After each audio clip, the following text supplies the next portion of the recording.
గొప్పతనం ఏమిటో తెలుసా అండి? సృష్టిలో పువ్వు పువ్వుయకుండా కాయ కాస్తుంది. పువ్వు ఉండదు మారేడు చెట్టుకి. మారేడు పూలు మీరు ఎప్పుడైనా చూసారా?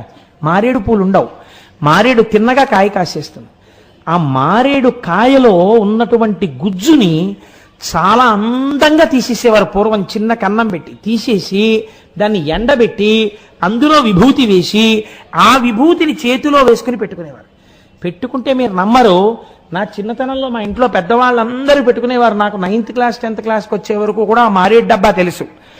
సుగంధిం పుష్టివర్ధనం అన్నట్టే ఉంటుంది. నిజంగా మారేడు ఆయుర్వేదమునందు ప్రధానముగా ఉపయోగపడుతుంది.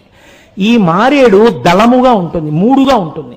అందుకే త్రిదళం త్రిగుణాకారం అని పిలుస్తాం.